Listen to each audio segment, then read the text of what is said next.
Seu nome é Emanuel, o Rei dos Reis é o Senhor. Num gesto simples de amor, num jumentinho triunfou.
Em Deuteronômio 7, versículo 9, diz assim: saibam, portanto, que o Senhor, o seu Deus, é Deus. Ele é o Deus fiel, que mantém a aliança e a bondade por 1000 gerações daqueles que o amam e obedecem aos seus mandamentos.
Em todo tempo o Senhor é fiel e é por isso que nós continuamos a seguir um Deus tão bom, tão maravilhoso, tão grandioso para conosco. E nós vamos meditar um pouco sobre essa bondade de Deus. Nós vamos fazer uma leitura num texto lá de Joel. Eu não coloquei aqui, então você abre a sua Bíblia aí em Joel, capítulo 2, a partir do versículo 21.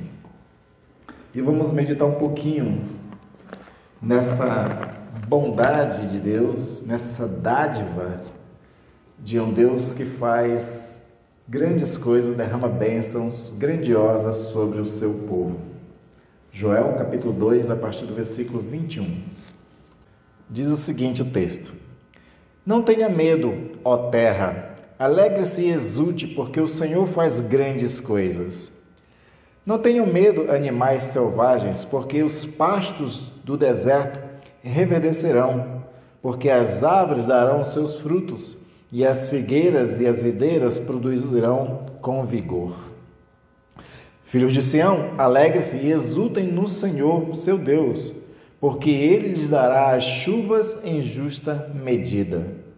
Fará descer, como no passado, as primeiras e as últimas chuvas. As eiras se encherão de trigo, e os lagares transbordarão de vinho e de azeite.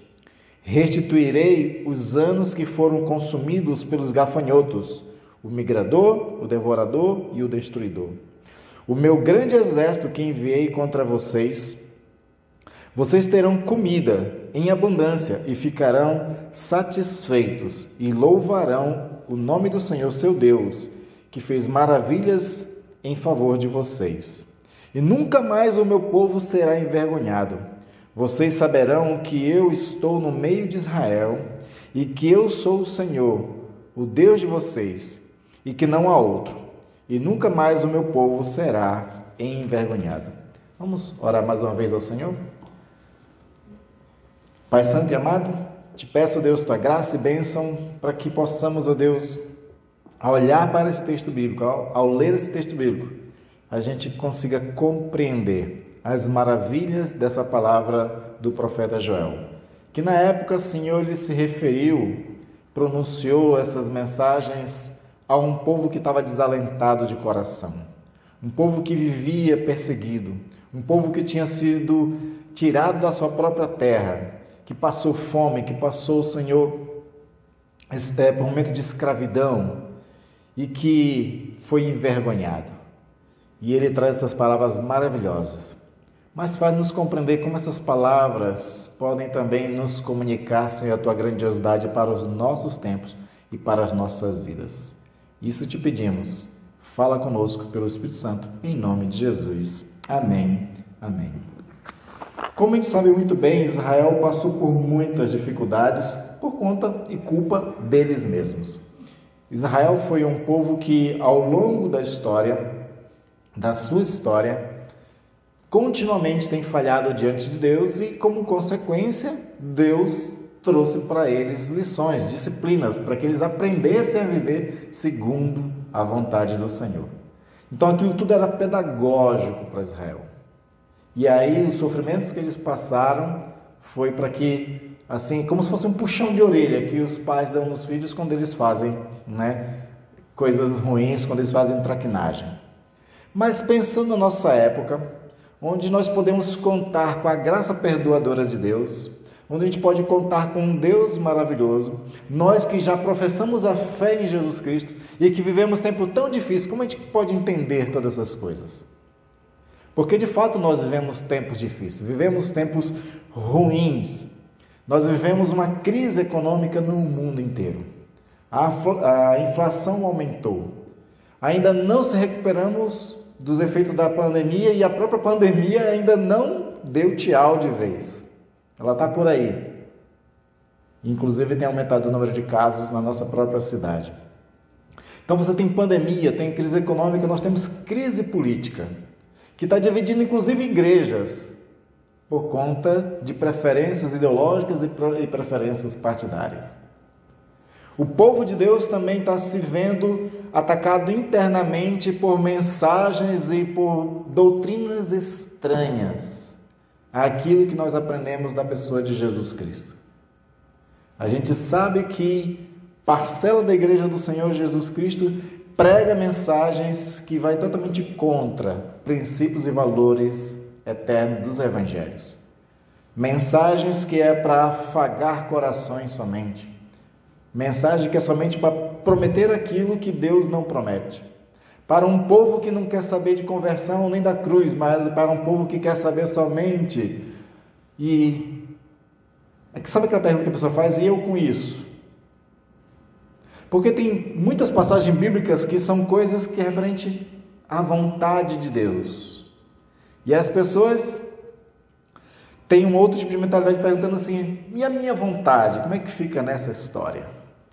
Uma vez dando aula na escola dominical e falando sobre doutrinas bíblicas, e a pessoa perguntou no final da aula assim, mas assim, o que essas doutrinas todas têm a ver com a gente? Eu falei assim, como que tem a ver com a gente? Ela tem tudo a ver com a gente.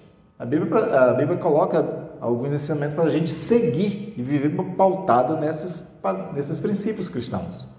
Mas é que a pessoa queria saber, o que ela ganhava nessa história. Isso que é interessante.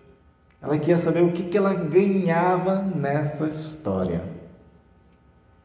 Enquanto Jesus promete os céus, as pessoas querem a terra. Lembra do jovem rico? O que faço para herdar a vida eterna? Vai, vende tudo que tens e vem e segue-me. Opa, não, peraí. Então tem muitas mensagens que é para atender a esse tipo de público. E nós temos grandes pesquisadores no Brasil que já fazem uma boa análise dessas questões desde a década de 80, para você ter uma ideia. Né? Igreja, carisma, igreja, mercado. Existem muitas pesquisas que falam sobre essa dualidade entre a igreja e essa lógica mercadológica, capitalista, de padrão de sucesso que as pessoas querem. Agora, é claro que a gente tem que entender também que nós cristãos fomos chamados para uma realidade diferente, para uma realidade espiritual, para uma realidade celestial. Mas isso não quer dizer que a nossa vida aqui na Terra tem que ser de miséria, de sofrimento, somente de aflições. Não quer dizer nada disso. O negócio é nós compreendermos as Sagradas Escrituras para entendermos qual é a nossa parcela dentro de tudo isso e o que Deus faz em nós, enquanto nós operamos aquelas realidades espirituais. E esse texto vai nos mostrar um pouco sobre isso. Porque os profetas, além de tentar trazer as pessoas, o antigo Israel, para a obediência nas Sagradas Escrituras, mas eles também eram homens que tentavam ensinar o espírito da palavra. Eles tentavam ensinar, inclusive, o que realmente Deus esperava de cada um deles, para que não fosse somente obediência de uma letra morta. E esse texto vai nos esclarecer muito sobre isso, inclusive na nossa temporalidade, a qual nós vemos todo esse tipo de crise. E nós vamos observar que nessas crises, o Senhor também está presente e também abençoa. No caso aqui de Israel, na época que Joel viveu, ele sofreu muito na mão dos inimigos. Os inimigos fizeram grandes coisas contra o povo de Deus. Mas chega um momento em que Deus começa a fazer grandes coisas para o seu povo, pelo seu povo. Então nós temos no versículo 21, não temas, ó terra, regozija-te e alegra-te, porque o Senhor faz grandes coisas no meio de ti.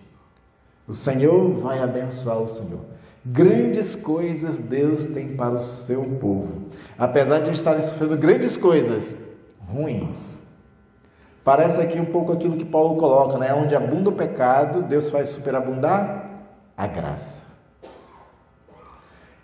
Muitos pregadores dizem isso, eu acredito que é verdade. O tamanho da nossa vitória, ela é proporcional ao tamanho também das nossas lutas. Então, se as lutas e as tribulações a qual o povo de Israel passou foi grandes também eram as bênçãos que Deus tinha para com esse povo. O Senhor Jesus diz no seu sermão profético de Marcos capítulo 13 que o povo de Deus vai passar por uma grande tribulação. E que Ele vai abreviar, Deus vai abreviar essa grande tribulação por causa dos eleitos. Mas eu fico imaginando, ao passar por uma grande tribulação, a qual nunca houve, qual jamais haverá, como o próprio Jesus diz, e isso quer dizer também que nós teremos uma grande bênção pós tudo isso. Estudando escatologia bíblica, a gente sabe que depois de todo o sofrimento que a igreja há de passar nesse mundo, quando Jesus vier, vai ter a grande festa, chamada de Bodas do Cordeiro. Então, se é grande a tribulação, também grande serão as bênçãos após isso. Grande será a festa, grande será o regozijo, grande será a nossa alegria que nós vamos experimentar nos céus. E aí a nossa passagem traz, a princípio, 3 coisas interessantes, que são 3 convites para a alegria. Primeiro, convida a terra a se alegrar, no versículo 21. Não tenha medo, ó terra, alegre-se e exalte. Também faz convite aos animais, no versículo 22. Não tenham medo, animais selvagens, porque o pasto do deserto reverdecerão. Ou seja, também está convidando para a alegria os animais.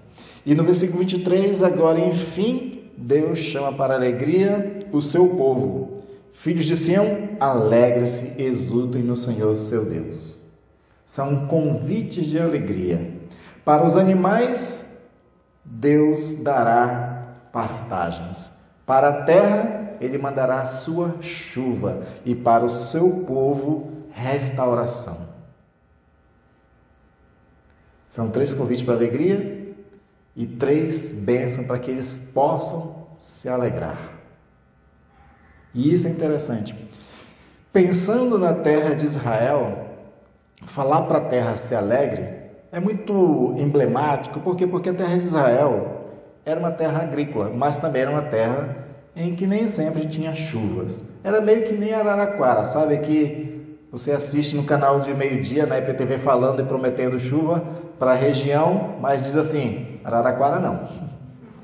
Araraquara para chover é difícil, né? A terra de Israel também tem disso. Boa parte lá não chove. E como é uma terra em que Deus tinha uma promessa específica para Israel, a chuva lá era de fato o símbolo da bênção de Deus. Quando chovia, o israelita, o judeu sabia, é o Senhor nos abençoando. Porque eles dependiam daquelas chuvas para que a terra pudesse produzir os seus frutos. E uma vez que a terra produzia os seus frutos, uma vez que a terra começava a ter as suas plantas, também os animais, o gado tinha a sua pastagem. E todo o povo se alegrava com tudo isso. É Deus chamando. E aí nós vamos ver então 2 tipos de características de bênção que Deus derrama sobre o seu povo. Inicialmente nós temos essas bênçãos, vamos colocar assim como materiais, temporais. Porque Deus abençoa também materialmente. Então nós vamos ver aqui, por exemplo, essas bênçãos materiais advindas dessas promessas. Então, Ele vai fazer com que caia chuvas copiosas. No versículo 23 diz isso. Filho de Sião, alegra-se e exultem no Senhor seu Deus, porque Ele lhes dará as chuvas em justa medida. Fará descer como no passado as primeiras e as últimas chuvas. Tenta lembrar um pouco lá atrás, no livro de Reis, quando era a época do ministério do profeta Elias. Na época do ministério do profeta Elias, tinha como rei Acabe, como sua esposa Jezabel, e Jezabel conduziu toda a nação de Israel à idolatria. Como punição, o que foi que Deus fez? Cessou a chuva. Por 3 anos e meio não chovia. Por 3 anos e meio não chovia. Imagina o que é isso para uma região agrícola. As consequências de não vir chuva para uma região agrícola é crise econômica. Porque se eles não podem plantar, porque eles sabem que não vai ter chuva para regar a terra, eles também não vão colher. Não só não vão ter alimentos para se alimentar, mas como eles também não vão ter alimentos para vender, para exportar. E assim a sua balança comercial cai. É crise econômica. E fome que o povo ia passar. Mas aí Deus, para provar para o povo de que eles estavam seguindo um Deus errado, através de Elias, ele promete, vou fazer vir chuva, vai ser muita chuva. Aí você tem aquela passagem engraçada que Elias, ele vai para um alto de um monte e se ajoelha, não é? E se ajoelha de uma forma meio estranha, né? E aí ele começa a orar. Aí ele manda o rapaz que segue ele, né? Vai dar uma olhada lá no rio, como é que tá. Aí ele não vê nada, até que no momento ele diz assim, olha, estou vendo agora uma pequena nuvem do tamanho da mão de um homem. Tem até um hino, né? Que usa essa expressão, né? E aquela pequena nuvem do tamanho da mão de um homem começa a crescer. Mas enquanto ela está ainda do tamanho da mão de um homem, Elias manda o jovem dizer, corre e vai dizer para Acabe que Deus vai mandar chuva para abençoar a terra. Para que eles vejam que eu é que sou Deus em Israel. E de fato veio uma chuva bem generosa da parte de Deus para abençoar Israel. No versículo 22, fala das estações frutíferas, quando diz o seguinte, Não tenha medo, animais selvagens, porque o pasto do deserto reverdecerão, porque as árvores darão os seus frutos, e as figueiras e as videiras produzirão com vigor. Então, Deus está abençoando as estações para trazer bastante alimento para o povo. Essa ideia de árvores frutíferas, tudo isso é simbólico para Israel.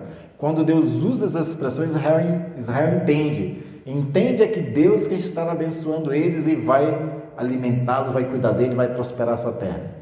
Lembra disso quando foi mandado aqueles espias por Moisés para fazer uma análise sobre a terra de Canaã? E aí eles vêm com um relatório e dizem assim: é terra que mana leite e mel.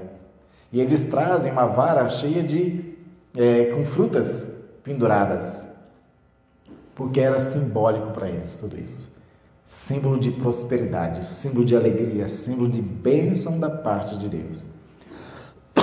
E no versículo 24 e 25, fala justamente de que as colheitas serão fartas, serão abundantes, vão prosperar, vão se tornar a primeira economia mundial. Basicamente. Então, o versículo 24 e 25 diz: as eiras se encherão de trigo, e os lagares transbordarão de vinho e de azeite. Se está transbordando, eles podem exportar. Aumenta a balança comercial, vai ter superávit, vai enriquecer. Versículo 25: restituirei os anos que foram consumidos. Ou seja, como eles foram punidos antes, Deus tinha mandado um exército de gafanhotos. E é interessante porque no capítulo 1 de Joel ele coloca essas questões, né, dizendo: olha, eu vou primeiro mandar o migrador, aí ele vai acabar com a parte. Mas como a minha punição por vocês é muito dura, depois vai vir também o devorador. E o que restar, o destruidor vem e acaba com tudo. Ou seja, era crise total. Aí agora o Senhor está dizendo o seguinte: olha, eu vou restituir, né, os anos a qual esses gafanhotos consumiram tudo e acabaram com tudo. Vou restituir tudo isso. Aquilo que foi de extrema escassez agora será de extrema abundância, porque é assim que Deus trabalha, e é assim que Jesus trabalha. Jesus diz que Ele veio para dar vida, e vida em abundância. É assim que Ele trabalha. E aí então, depois dessas promessas, que é especificamente as promessas de bênção materiais, de enriquecimento, de prosperidade, de sucesso para Israel, então o Senhor começa também a falar das bênçãos espirituais, das bênçãos eternas, daquelas bênçãos de coisas que não perecem. E aqui são as principais. São as principais. E a primeira dessas bênçãos que o Senhor está prometendo é restaurar o louvor em Israel. Porque enquanto o povo estava idolatrando, enquanto o povo estava vivendo toda aquela perseguição de escravo do povo inimigo, eles não estavam tendo alegria no seu coração para louvar a Deus. Então, no versículo 26, o Senhor promete o seguinte: vocês terão comida em abundância e ficarão satisfeitos, e louvarão o nome do Senhor seu Deus, que fez maravilhas em favor de vocês. Então Deus vai restaurar agora o louvor deles, vai trazer eles para a espiritualidade, vai restaurar a fé deles. Eles novamente vão poder adorar a Deus pelas maravilhas do Senhor. Quando a gente examina o texto inteiro de Joel, parece que não existe mais a presença do templo. Se não existe a presença do templo, não existe adoração. Então Deus está dizendo o seguinte: eu vou restaurar a adoração para vocês. O templo será reconstruído. Vocês vão poder ter a sua liturgia novamente restaurada. Vocês vão poder se congregar novamente, se reunir como comunidade e louvar a Deus. E de fato isso aconteceu. Quando houve, depois do exílio, a libertação do povo, que eles voltassem para Israel, Esdras, que vai com a primeira turma de pessoas de retorno para Israel, eles reconstroem o templo, eles reconstroem a liturgia. Esdras se torna ali um grande líder religioso. Mas mesmo antes ainda de Esdras começar a fazer tudo isso, quando essas pessoas saem da Babilônia, quando elas saem da Síria, quando elas saem da Pérsia e voltam para Jerusalém, elas já começam a ter os seus louvores restaurados. E aí nós temos os salmos de romagem, ou salmo das subidas, depende da tradução que está na Bíblia de vocês, que são aqueles salmos de louvor, de adoração do povo que está retornando. Por isso que você tem lá, né, aqueles salmos que diz assim, que a nossa boca se encheu de riso, o nosso coração de louvor, aquela coisa toda, né? E esse salmo fala até de que gente parece que não estavam nem acreditando no que estava acontecendo nessa restauração. Então o louvor restaurado demonstrava que Deus estava restaurando a sua vida espiritual. Porque a perda dos privilégios espirituais, elas são muito maiores do que as calamidades que as pessoas possam enfrentar, não é? A perda de pão era uma coisa de pouco valor diante da perda da adoração, né? Porque, segundo Jesus, nem só de pão viverá o homem, mas de toda palavra que procede da boca de Deus. Isso pode não fazer sentido para as pessoas que estão lá fora, mas para quem caminha com Deus, quem vive a fé, faz total sentido. Faz total sentido.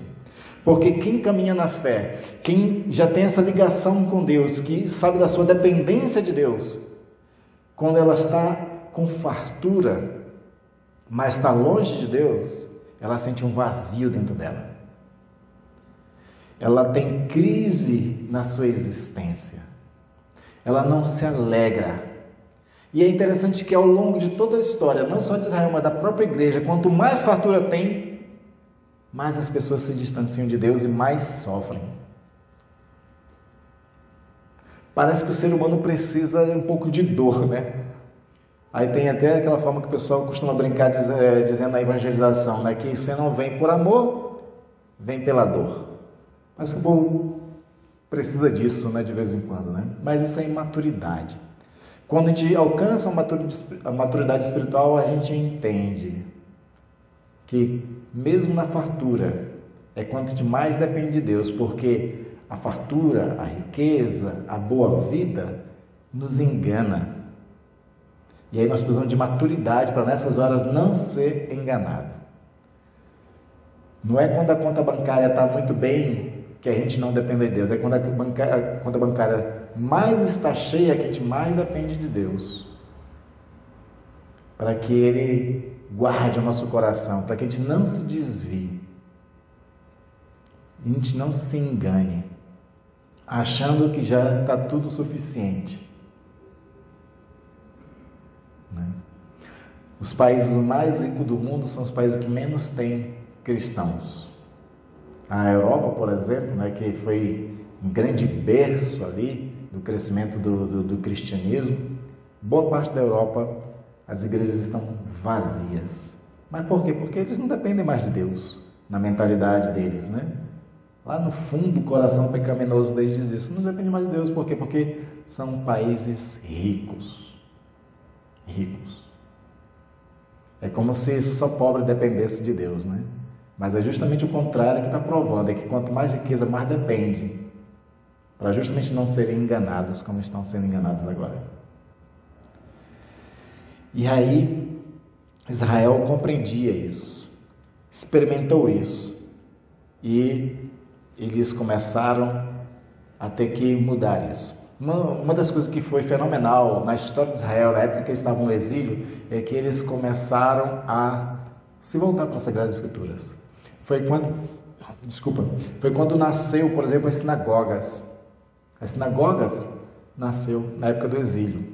Foi na época do exílio que nasceu a classe de escribas, estudiosos das Sagradas Escrituras, para poder ensinar as Sagradas Escrituras. Foi nessa época do exílio. Porque eles compreenderam que, ainda que faltasse pão, o que não podia faltar era a palavra de Deus. E aí Jesus realmente, claro, né? Jesus estava certo, porque nem só de pão vive o homem, mas de toda a palavra que procede da boca de Deus.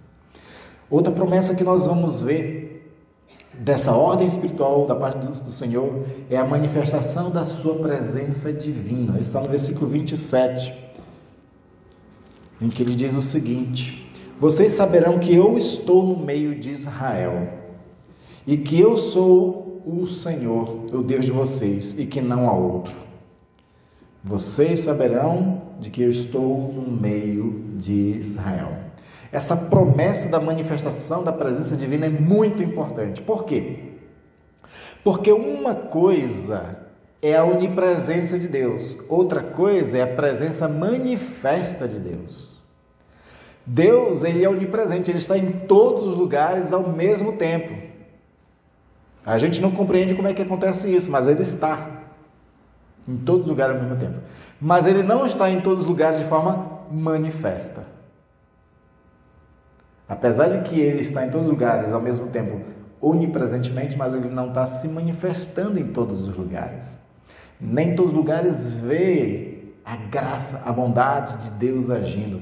Nem todos os lugares veem a glória de Deus, como Jesus disse, que se creres verás a glória de Deus.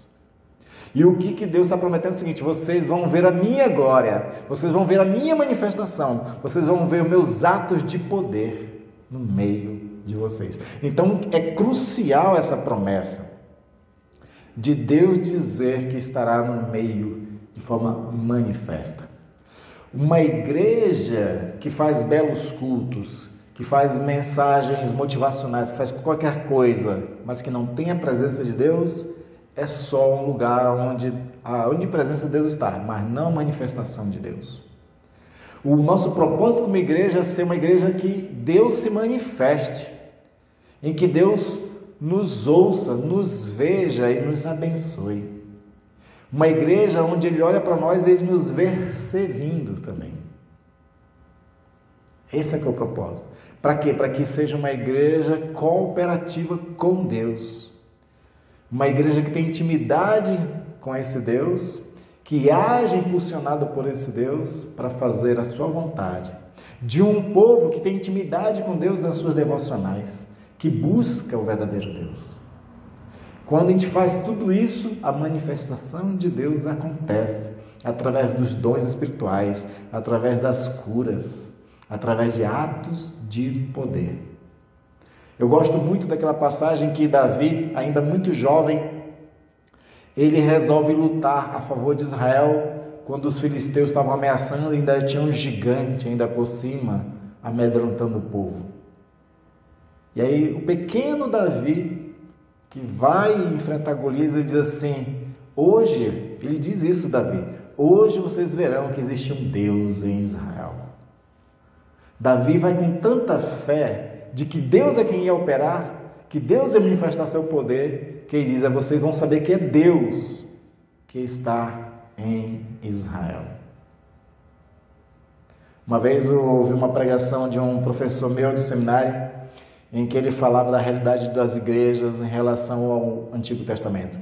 Ele diz assim: já visitei muitas igrejas ricas, igrejas grandes, mas são igrejas que não podem dizer como João e como Pedro disseram na porta formosa do templo. Porque quando Pedro e João estavam entrando no templo, tinha um paralítico pedindo esmola, e ele diz: olha, prata nem ouro nós temos, mas o que nós temos te damos, levanta e anda. As igrejas muito ricas têm prata e têm ouro, mas não tem mais o poder de Deus. Quiçá tenha prata e tenha ouro, mas que tenha poder de Deus. E aquelas que não têm prata nem ouro, que tenha também poder de Deus. Porque o poder de Deus é que importa nesse negócio todo, não é a prata e o ouro. Porque o ladrão rouba, a traça e a ferrugem corrói. Mas aquilo que é eterno, aquilo que é ação do poder de Deus, ninguém tira. Então Deus, ele pode estar em todas as partes, mas ele não está se manifestando. E Deus está prometendo para Israel: eu vou me manifestar no meio de vocês. E que Deus se manifesta também no nosso meio. Que a manifestação poderosa de Deus aconteça no nosso meio. Para quê? Para que as pessoas vejam que existe um Deus onde nós nos congregamos, nos reunimos e proclamamos o seu nome. Que ele veja isso.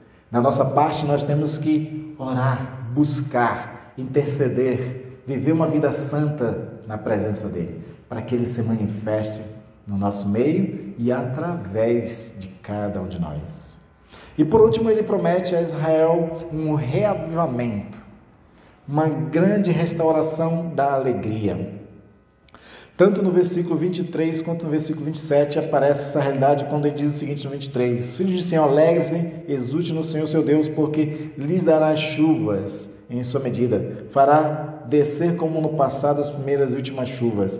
E chuvas em Israel se tornou símbolo da ação poderosa do Espírito Santo. Quando Deus promete através dos profetas Jeremias, Ezequiel, mandar chuva, e estava falando do seu Espírito. Se tornou um símbolo do Espírito Santo essas chuvas. E de fato ele cumpriu isso no começo, lá no dia do Pentecostes, onde a chuva de Deus se derramou de forma abundante sobre aquelas 120 pessoas que estavam no cenáculo. E todas foram tomadas daquele Espírito.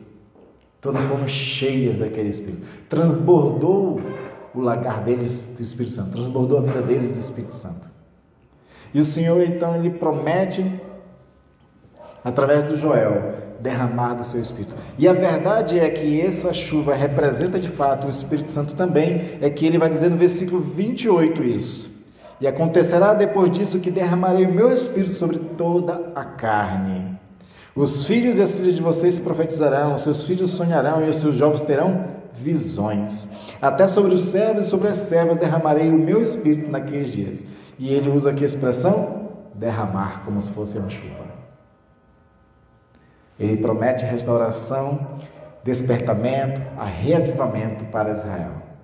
E nós também podemos nos abraçar essas promessas, podemos crer nessas promessas, podemos buscar essa promessa, buscando o Espírito Santo. No século XIX, um pequeno sapateiro acreditou nessas promessas e resolveu começar a interceder sozinho, em casa, buscando Deus. E ele foi cheio do Espírito Santo. E a partir dele, toda a Inglaterra começou a experimentar um avivamento. Uma vez um professor ele chegou a dizer isso também para a gente, que basta um homem para fazer uma diferença. Mas no sentido de que se um começa, ele pode incendiar os outros.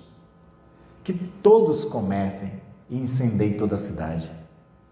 Que cada um de nós dobre o joelho dia após dia, buscando essa promessa do Senhor, para ser cheio do Espírito Santo. Experimentar um reavivamento. Experimentar uma nova alegria. Uma nova motivação que nos dê prazer em viver as realidades divinas. Como eu falei na escola dominical, nós podemos viver todas as bênçãos de Deus em nossas vidas. A gente pode viver todas as realidades espirituais em nossas vidas. Porque Deus prometeu todas elas para nós.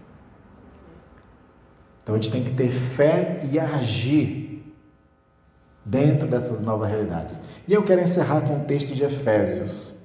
Já que eu falei muito no Antigo Testamento, dessas promessas em Joel, vamos para o Novo Testamento para ver que Deus também diz para cada um de nós, para o seu povo, sua igreja. Efésios capítulo 1. Vou encerrar com esse texto. Versículo 3.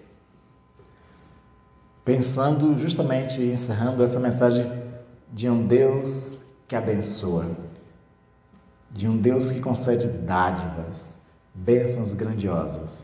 Então, Paulo, já escrevendo à igreja do Novo Testamento, a igreja que crê em Jesus Cristo, ele diz: bendito seja o Deus e Pai do nosso Senhor Jesus Cristo, que nos abençoou com todas as sortes de bênçãos espirituais nas regiões celestiais em Cristo Jesus. Deus já nos abençoou com toda sorte de bênção. Tenhamos fé, nos apropriemos das bênçãos do Senhor. Pai amado e querido, obrigado, Senhor, por tua graça, por tua bondade, por tua misericórdia. Obrigado, Senhor, por tuas ricas bênçãos que diariamente tu derramas sobre nós. E nos perdoa, Senhor, pela nossa falta de fé, pelo pouco aproveitamento, pela vida medíocre que muitos de nós levamos, ó Deus, por não entender que nós já fomos abençoados com toda a sorte de bênção espiritual. Que nós somos herdeiros de Deus e co-herdeiros com Cristo de todas as tuas coisas. Que nós podemos comer o melhor dessa terra, como foi profetizado por Isaías. que nós podemos viver a vida abundante a qual Jesus disse que veio para nos dar. Que nós creiamos nisso, nos apropriemos disso e vivamos de tal forma, porque essa é a forma de as pessoas não crentes poderem ver o teu poder de forma manifesta na vida dos crentes. Abençoa-nos, continua derramando sobre nós as tuas ricas bênçãos, porque se tu, Deus, alimenta os pássaros do céu e veste com beleza os lírios do campo, não nos faria muito mais coisas nós, teus filhos amados? É a pergunta que Jesus fez aos discípulos e que a resposta é muito clara. Deus há de nos abençoar muito mais do que as aves do céu, que não plantam, não semeiam e não colhem. E há também de cuidar de nós muito mais do que os lírios do campo, que não tecem, que não fazem roupas para si. Nós somos teus filhos e nós queremos viver como filhos amados, em obediência, em gratidão, vivendo, Senhor, em testemunho das coisas maravilhosas que Tu tem para cada um de nós. E que Teu povo creia nisso, para que eles possam desfrutar de bem-estar e de bênçãos espirituais, bênçãos físicas, bênçãos materiais também. Então abençoa com cura aqueles que estão vivendo, Senhor, na enfermidade. Abençoa, Senhor, com prosperidade aqueles que trabalham, que empreendem, que têm todos os dias ali, Senhor, um leão para matar no seu trabalho. Tu dizes, ó Deus, na tua Sagrada Escritura, que Tu abençoaria as obras das mãos do Teu povo. Então abençoa o trabalho de cada irmão, cada irmã. E o que estiver desempregado, Senhor, abre porta de emprego. Dá oportunidade e que essa pessoa, Senhor, consiga ter um trabalho e consiga ter sua renda de forma justa também, Pai. Abençoa as lutas que cada um enfrenta. Dá força, dá vitória a essas pessoas, ó Pai. E que elas tenham a fé de que Tu também batalha por elas. E assim elas saiam das suas casas todas as manhãs com atitudes de vencedores, porque nós somos mais do que vencedores por aquele que nos amou. Age assim com Teu povo, Pai.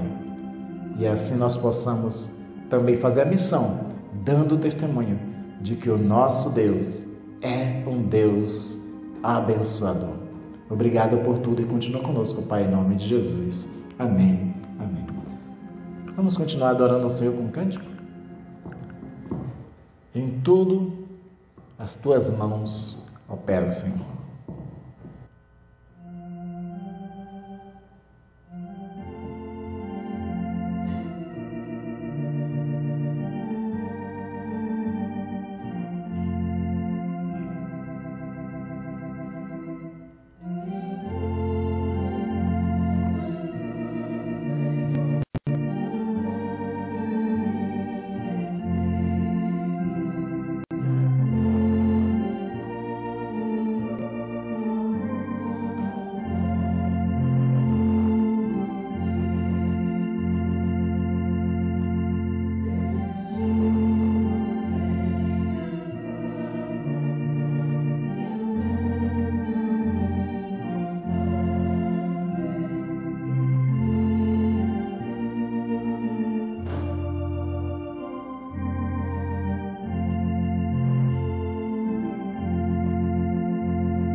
Santificado seja o Teu nome, Venha a nós o teu reino, seja feita a tua vontade, assim na terra como nos céus.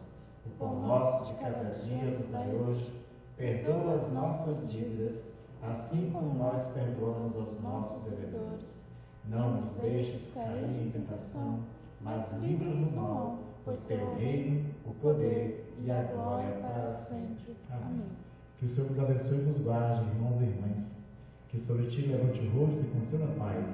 E que ao sair dessas portas, você vá com a graça do nosso Senhor Jesus Cristo, com o amor de Deus e as consolações do Espírito Santo, te abençoando dia por dia, até a vinda do Senhor Salvador Jesus. Amém.